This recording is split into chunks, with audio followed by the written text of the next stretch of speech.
Hello student, welcome to a new video of class 8th English, and in this video we are going to discuss lesson 1 another chance. So before we start, यहाँ पर कुछ question दिए गए हैं. जैसे कि first question है what should we do to correct our mistake, कि हमें क्या करना चाहिए अपनी गलतियों को सुधारने के लिए. तो इसका आपको उत्तर बताना है. जैसे हम इसमें बोल सकते हैं कि हम अपनी गलतियों को सुधारने के लिए पहले उन्हें रियलाइज़ करना ज़रूरी है, कि हम उन्हें स्वीकारें. To correct our mistake we should realise them, मतलब हमें पहले उन्हें रियलाइज़ करना पड़ेगा कि हमें कहाँ हमसे गलती हो गई, कहाँ मिस्टेक हो गई. देन अगला स्टेप क्या होता है कि आप उसे गलती को समझकर पॉजिटिव वे में अपनी अप्रोच रखें और फिर से एक नया स्टार्ट करें. ठीक है. क्वेश्चन सेकंड क्या दिया है, what should we do to change our failure into success, कि हमें क्या करना चाहिए अपने फेलियर्स, मतलब कि हमें हमारी जो असफलता है, फेलियर है, उनको सक्सेस में बदलने के लिए, सफल होने के लिए हमें क्या करना चाहिए. तो इसके लिए हम क्या कर सकते हैं, हम जब फेलियर, मतलब जब हमारा फेलियर आ रहा है, जब हम फेल हो रहे हैं, तो हमें डिसअपॉइंटमेंट नहीं होना चाहिए, मतलब कि हताश नहीं होना चाहिए, बल्कि अपने फेलियर से हमें सीख लेके कि कहाँ हमारी गलती हो गई, इससे सीख कर हमें एक नई बिगिनिंग यानी नई एक स्टार्ट करनी चाहिए. फिर से हमें अपना नया रास्ता, हमें नए रास्ते पे चलना चाहिए एक पॉजिटिव एटीट्यूड के साथ. ठीक है. चलिए अब देखते हैं लेसन 1 जो हमारी पोएम है अनदर चांस, इसको हम एक्सप्लेन करते हैं, पढ़ते हैं. तो इसके फर्स्ट स्टैंजा है, how often we wish for another chance to make a fresh beginning, a chance to blot out our mistakes and change failure into winning. तो इसका मतलब क्या हो जाएगा, how often we wish for another chance, मतलब कि क्या हुआ इसका, कि हम अक्सर चाहते हैं कि हमें एक मौका मिल जाता है, किस चीज़ के लिए, to make a fresh beginning, एक नई स्टार्ट करने के लिए, कि फिर से हमें किसी तरह से फिर से एक नई शुरुआत का मौका मिल जाए. A chance to blot out our mistake, और एक मौका मिल जाता है किस चीज़ के लिए, ताकि हम अपनी जो गलतियां हैं उसको सुधार सकें. मिस्टेक्स यानी क्या होता है, गलतियां. मिस्टेक यानी गलतियां. ठीक है. And change failure into winning, और जो हमारा फेलियर है, जहां हम असफल हो गए, उसको किस में बदलने के लिए, विनिंग या फिर सक्सेस में बदलने के लिए, सफल होने के लिए. तो हम चाहते हैं, कई बार आपके जीवन में भी ऐसा होता होगा कि हम भगवान से चाहते हैं कि भगवान बस एक चांस हमें दे दे, और जो भी हमसे गलती हुई, जिस भी गलतियों के कारण हम पास नहीं हो पाए, सक्सेस नहीं हो पाए, जीत नहीं पाए, उस फेलियर को बदल कर हम वापस सफल हो सके. ठीक है. बढ़ते हैं नेक्स्ट स्टेंजा में. क्या है देखिए, it does not take a new day, it does not take a new day to make a brand new start, it only take a deep desire to try with all our hearts.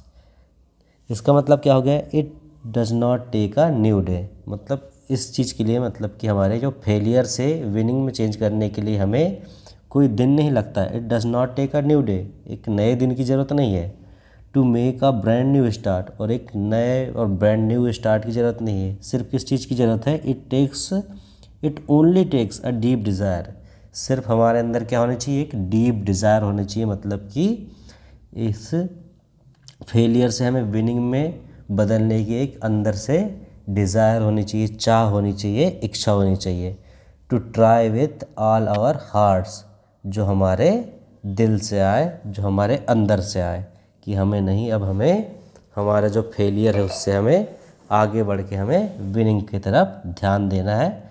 हमें उस क्षेत्र में अब क्या करना है, win करना है. ठीक है. आगे देखते हैं क्या है, to live a little better and to be always forgiving and to add a little sunshine to the world in which we are living. ठीक है. इसका मतलब देखते हैं, to live a little better, और जो हम जीवन जी रहे हैं उससे एक थोड़ा और अच्छा जीवन जिए. And to be always forgiving, और हमें कैसा होना चाहिए, हमेशा ऐसा नेचर होना चाहिए हमारा कि हम दूसरों को माफ़ कर सकें. ठीक है. And to add a little sunshine, और उसमें हम क्या जोड़ सके, थोड़ी सी सनशाइन का मतलब होता है कि थोड़ा सा प्रकाश डाल सके, थोड़ी सी खुशियाँ बिखेर सकें. To the world in which we are living, उस दुनिया में जहाँ हम रह रहे हैं, मतलब हमारे आसपास के वातावरण में हम थोड़ी सी खुशियाँ बांट सके, लोगों को माफ़ कर सके और हमारे आसपास का जो माहौल है उसको थोड़ा सा खुशनुमा और अच्छा बना सके। आगे देखते हैं क्या बोल रहा है, देखिए। So never give up in despair, so never give up in despair and think you are through, for there's always a tomorrow and the hope of starting a new. ठीक है, क्या बोल रहा है, so never give up in despair, मतलब कि जब भी आप असफल हो रहे हैं, जब भी आप डिसपेयर हो रहे हैं, मतलब हताश हो रहे हैं, तो उस समय आपको गिव अप नहीं करना है, मतलब छोड़ना नहीं है। अपनी परेशानियों से निराश होकर कभी भी हमें छोड़ना नहीं है चीज़ों को। And think you are through, for there's always a tomorrow, और हमें क्या सोचना है कि इन सब के बाद, इन सब गलतियों के बाद, फेलियर के बाद जो अंधेरा है या फिर कोई भी परेशानी, इसका अंत होगा और हमेशा क्या होगा, एक नई शुरुआत होगी और एक क्या होगा, अंधेरे के बाद फिर से एक नई सुबह होके अगला दिन फिर से आएगा। And the hope of starting a new, और हमेशा यह उम्मीद रहनी चाहिए, आशा हमारे मन में रहनी चाहिए कि फिर से एक अगला दिन आएगा और हम फिर से एक नई शुरुआत करेंगे, जिसमें हम अपने जो फेलियर है उसको सक्सेस में बदल देंगे, हमारे फेलियर को हम एक नई विनिंग में तब्दील कर पाएंगे। ठीक है, तो इसमें जो पोएम का सेंट्रल आइडिया क्या था कि प्रैक्टिस मेक परफेक्ट, कि जब हम जितनी ज़्यादा प्रैक्टिस करेंगे उतने हम परफेक्ट होते जाएंगे। कोई भी जीवन में परफेक्ट नहीं होता, प्रैक्टिस यानी कि अभ्यास कर करके ही हम जीवन में परफेक्ट होते हैं, मतलब कि सीखते जाते हैं। आगे देखते हैं एक्सरसाइज, लिसन एंड रिपीट। चलिए आप मेरे साथ दोहराइएगा।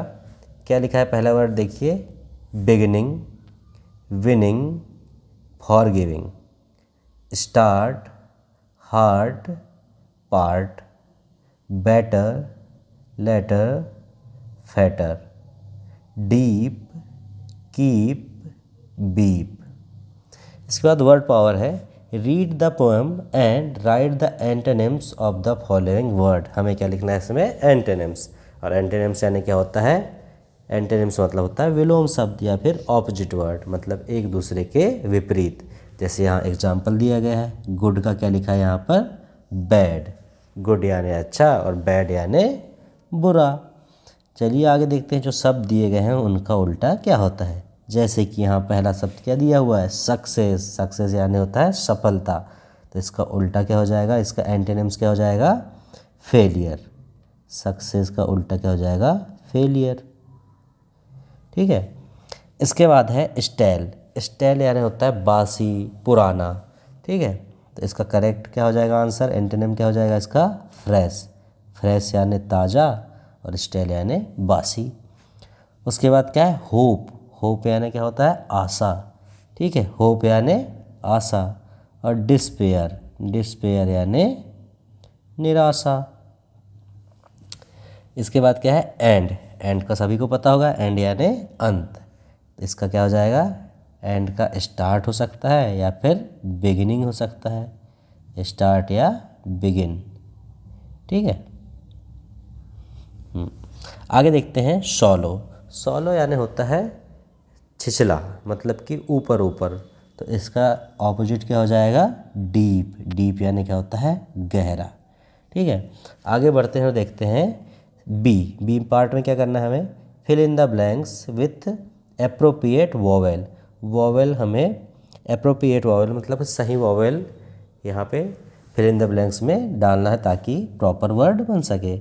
जैसे कि पहले वर्ड जो दिया गया है इसमें हम क्या लगेंगे, ई लगा देंगे, तो ये क्या हो जाएगा, ऑफेन हो जाएगा। ऑफेन का मतलब क्या होता है, अक्सर। ठीक है, इसके बाद ये है सेकेंड वर्ड है जिसमें हम ओ अगर करेंगे तो इसका मतलब क्या हो जाएगा, ब्लॉट हो जाएगा। आपने पोएम में भी इन वर्डों को ज़रूर देखा होगा। ठीक है, इसके बाद हम आई अगर लगा देंगे तो ये क्या हो जाएगा, WISH, विश, विश यानी आशा करना, कामना करना। ठीक है, इसके बाद अगले वर्ड में भी हम अगर आई कर देंगे तो ये क्या हो जाएगा, फॉरगिव, फॉरगिव यानी माफ़ करना। और उसके बाद फिर से हम आई लिख देंगे तो ये क्या हो जाएगा, मिस्टेक, और मिस्टेक मतलब क्या होता है, गलती। सी क्वेश्चन देखते हैं, find words that rhyme with the following. ठीक है, इसमें फर्स्ट वर्ड है साइन, तो साइन का हम क्या कर लिख सकते हैं, वाइन। थ्रो, थ्रो का कोई वर्ड तो राइम नहीं होता, लेकिन जैसे पोएम है तो पोएम में थ्रो का साथ न्यू दिया हुआ है, लेकिन इसका एग्जैक्ट राइम वर्ड नहीं है ना। आगे देखते हैं, जैसे स्टार्ट, स्टार्ट का राइमिंग वर्ड क्या हो सकता है, हार्ट। और बिगिनिंग का क्या हो सकता है, विनिंग, बिगिनिंग का विनिंग। ठीक है, आगे देखते हैं, answer the following questions. First question इसमें, why do we wish for another chance. हम क्यों आशा करते हैं अनदर चांस की, मतलब और एक हमें मौके की इच्छा क्यों करते हैं कि हमें और एक चांस मिल जाए। तो इसका आंसर क्या हो जाएगा, we wish for another chance to change our failure into winning. हमने पोएम में भी पढ़ा था ये पहले ही स्टेंजा में कि हम अपने फेलियर्स को विनिंग में, मतलब कि हमारी असफलता को सफलता में, हमारी हार को जीत में बदल सके, इसकी हम इच्छा करते हैं कि हमें एक मौका मिल जाए। ठीक है, इसका आंसर मैं लिख देता हूँ यहाँ पर।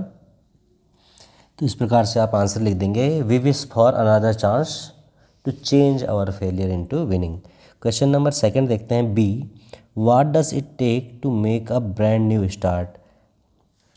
कि नई शुरुआत करने के लिए क्या लगता है हमें क्या करना चाहिए, एक नई शुरुआत ब्रांड न्यू स्टार्ट करने के लिए हमें क्या करना चाहिए। तो इसका आंसर क्या था, सिर्फ हमें एक तीव्र इच्छा, जो हमारे अंदर की डीप डिज़ायर होती है, वह बस चाहिए थी। आपने पोएम में देखा होगा। तो इसका आंसर लिख देंगे हम, it only takes a deep desire. ठीक है, शॉर्ट्स आंसर है। इसके बाद देखते हैं see, what does the poet mean by adding a little sunshine to the world. कि कवि का दुनिया में थोड़ी और रोशनी फैलाने से क्या मतलब है, क्या तात्पर्य है, कवि क्या बताना चाह रहा है इससे। तो इसका आंसर क्या लिख देंगे कि थोड़ी सी जो रोशनी फैलाने से मतलब क्या है कि हमारे जीवन को, लाइफ को बेटर करना। ठीक है, तो इसका उत्तर हो जाएगा, इसका आंसर लिख देंगे, the poet means to make our life better. कवि चाहते हैं कि हम अपनी जो लाइफ है, जीवन है, उसको सुधारें and become something in this world. और हम इस जीवन में अपनी एक पहचान बने, कुछ जीवन हम इस दुनिया में कुछ हैं, अपनी एक पहचान को बना सकें। ठीक है, क्वेश्चन नंबर डी है, why should we never give up in despair. इसका मतलब ये हो गया कि हमें कभी निराश होकर क्यों नहीं गिव अप कर देना चाहिए, छोड़ देना चाहिए। कि आप निराश होकर आपने सारी चीज़ें छोड़ दी। तो इसका आंसर क्या हो जाएगा कि we should never give up in despair as there is always a tomorrow. मतलब कि हमेशा एक नई शुरुआत और एक नया अगला दिन आता है ना, जिसमें फिर से एक नई उम्मीद के साथ हम अपने काम को कर सकते हैं। तो इसका आंसर हो जाएगा, आंसर हो गया, we should never give up in despair as there is always a tomorrow to start a new.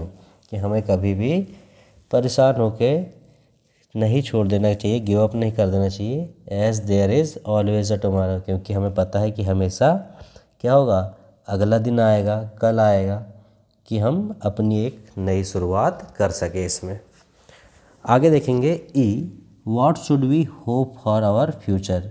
हम अपने भविष्य के लिए क्या उम्मीद करते हैं, क्या सोचते हैं भविष्य के बारे में। इसका आंसर क्या हो जाएगा कि we should hope for starting a new and winning in the future. कि हमें अपने भविष्य में क्या सोचना है कि हम हमेशा नई शुरुआत करते जाएंगे और उस शुरुआत में हम जीतने की कोशिश करेंगे। इसका आंसर हो जाएगा, we should hope for starting new and winning in future.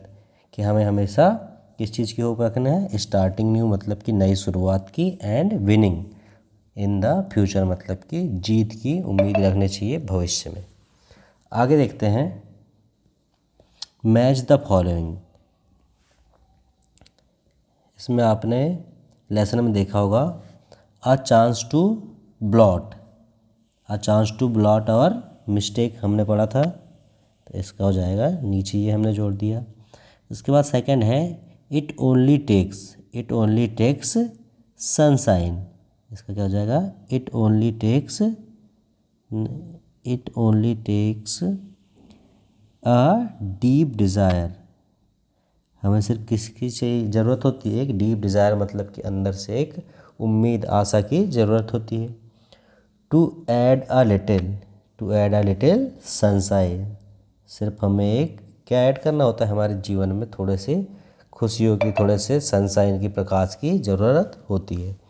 इसके बाद क्या है, so never give up in despair, तो हमें कब गिव अप नहीं करना चाहिए, हमारी जब हम परेशान हो, निराश हो, तब हमें कभी भी छोड़ना नहीं चाहिए। आगे देखते हैं, let's read, read the passage carefully, passage दिया गया है, इसे पढ़ना है और देन इसके बाद जो क्वेश्चंस हैं उन्हें बताना है। देखते हैं, two crows challenged each other to see which of them could fly higher, दो कौवे थे, एक दूसरे को क्या करते हैं, चैलेंज करते हैं कि दोनों में से कौन ज़्यादा ऊपर उड़ सकता है। फ्लाई हायर मतलब कि कौन ऊपर उड़ सकता है।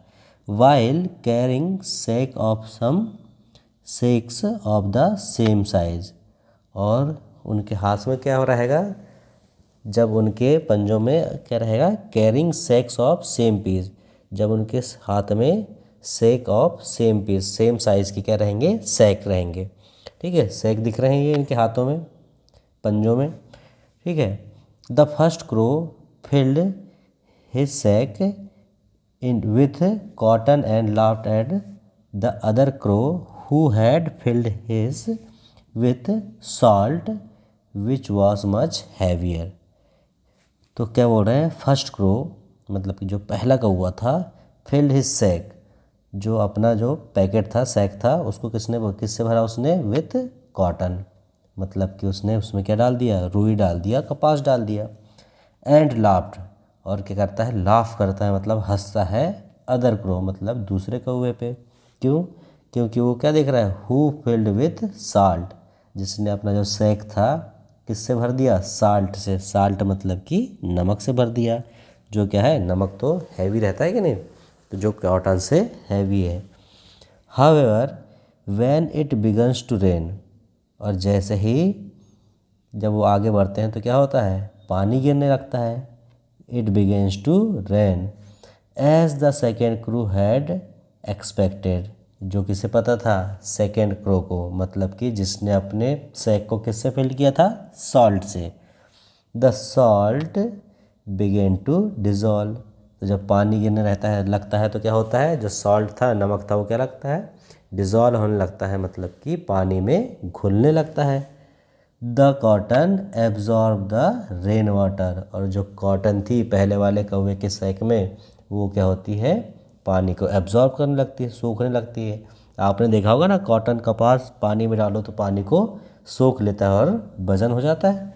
And become so heavy that the first crow did not even have the strength to get off the ground and he had to admit defeat, और उसको आखिर में क्या मानना पड़ता है, अपने डिफीट मतलब अपनी हार को स्वीकारना पड़ता है।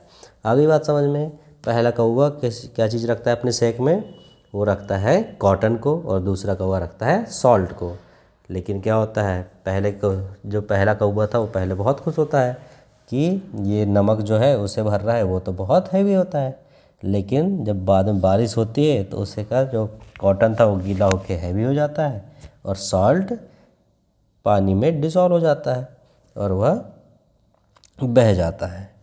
इस प्रकार से जो पहला कौवा है वो हार जाता है। क्वेश्चन देखते हैं, what was the challenge, challenge क्या था। तो इसका आंसर क्या हो जाएगा कि चैलेंज क्या था कि सैक यानी होता है सामान रखने का एक थैला, समझ लो कि सैक में सामान रखे, सेम साइज़ के सैक में सामान रख के या फिर वजन रख के कौन कितने सबसे ऊपर उड़ सकता है, कौन सा कौवा सबसे ऊपर उड़ सकता है। तो चलिए इसका उत्तर लिख देते हैं। सो फर्स्ट का आंसर क्या हो जाएगा, the challenge was who could fly higher while carrying sack of same size. ठीक है, नेक्स्ट देखते हैं question number second, what was there in first crow sack, क्या था पहले क्रो के सैक में, क्या था। तो आपको पता होगा पहले क्रो के सैक में क्या था, कॉटन। चलिए इसका आंसर भी लिख देते हैं, आंसर नंबर सेकेंड।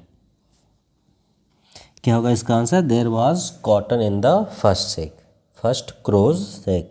इसके बाद क्वेश्चन नंबर 3 है, what was there in the second crow's sack. तो आपको पता होगा कि सेकेंड क्रो के सेक में भी क्या था, उसके में था सॉल्ट। चलिए इसका आंसर लिख देते हैं। अब क्वेश्चन नंबर 4 है, हु वॉज एक्सपेक्टिंग रेन। कौन कौन बारिश की उम्मीद कर रहा था। तो इसका करेक्ट आंसर क्या हो जाएगा? Second crow. The second crow was expecting rain. Question number 5 है, हु वॉज डिफीटेड। तो इसका आंसर क्या हो जाएगा? The first crow. पहला कौवा हार जाता है ना। आगे देखते हैं, let's write a paragraph on a night before the exam using the expressions below. आपको लिखना है एक रात पहले, कोई भी एग्ज़ाम होता है उसके एक रात पहले जो वर्ड्स हैं, worry, confusion, books and note, scattered, cramming, forgetting expected questions, last revision, no food, no sleep, parents angry, fear of examination and lack of self confidence. तो इन सारे वर्ड्सों का यूज़ करके यहाँ पर क्या लिखना है, हमें लिखना है एक पैराग्राफ। इसका आंसर हम लिख सकते हैं कि most of the students are very much worried and confused on the night before the examination, the book and notes lie scattered in the whole room, they are cramming and feeling that they are forgetting everything. उन्हें लगता है कि वह सब कुछ भूल गए हैं। बच्चों को लगता है कि नहीं, एक दिन पहले एग्जाम के। They search for expected questions and try to revise them at all.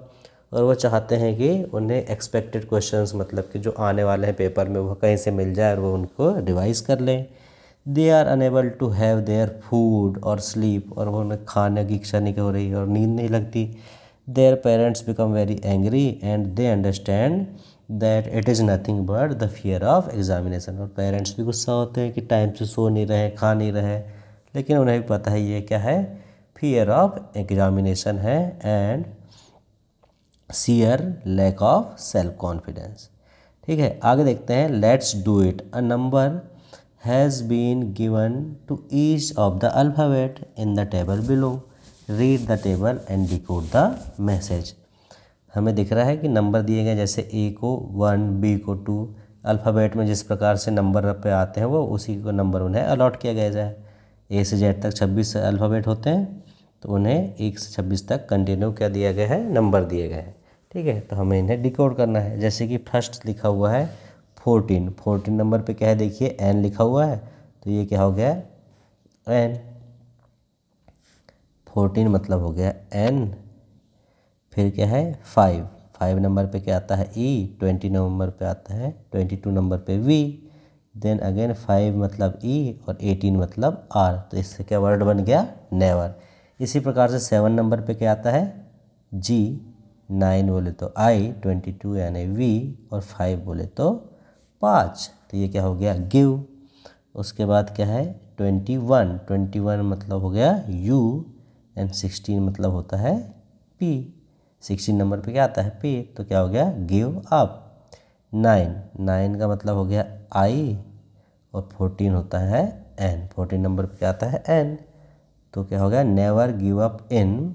उसके बाद 4, 4 नंबर मतलब डी, 5 ई, 19 हो जाता है S, 16 P, 1 A, 9 I, 18 R. तो ये क्या हो गया, डिस्पेयर। अगेन ए आ जाएगा एक के लिए, 14 आ जाएगा एन के लिए एंड 4 आ जाएगा डी के लिए। तो ये क्या वर्ड बन गया, एंड। 8 नंबर पे आता है एच, 15 पे आता है ओ, 16 पे आएगा पी और 5 का हो गया ई। तो ये क्या हो गया वर्ड, होप। 15 अगेन 50 यानी होता है ओ, 6 हो जाता है एफ। तो क्या हो गया, डिस्पेयर एंड होप ऑफ। आगे देखते हैं 19 नंबर, 19 नंबर पे आता है एस, 20 इसके बाद टी, 1 का आ जाएगा फिर से ए, 18 क्या होगा, 18 हो जाएगा आर। 20 नंबर पे क्या रहता है टी, 9 पे रहता है आई, 14 पे एन एंड 7 पे जी। तो ये क्या हो जाएगा स्टार्टिंग। अगेन देखिए 14 आ गया, 14 नंबर पे क्या रहता है एन, 5 पे ई और 23 पे डब्लू। तो चलिए पूरा मैसेज क्या डिकोड हो गया, never give up in despair and hope of starting new, कि हमें निराश होकर छोड़ना नहीं है, and hope of starting new, और हमें उम्मीद करनी चाहिए स्टार्टिंग न्यू की, मतलब नई शुरुआत की हमें उम्मीद करनी चाहिए। तो इस प्रकार से हमने इसे डिकोड कर लिया। चलिए आज की वीडियो में इतना ही, मिलते हैं नेक्स्ट वीडियो में अगले लेसन के साथ। अब के लिए इतना ही, धन्यवाद।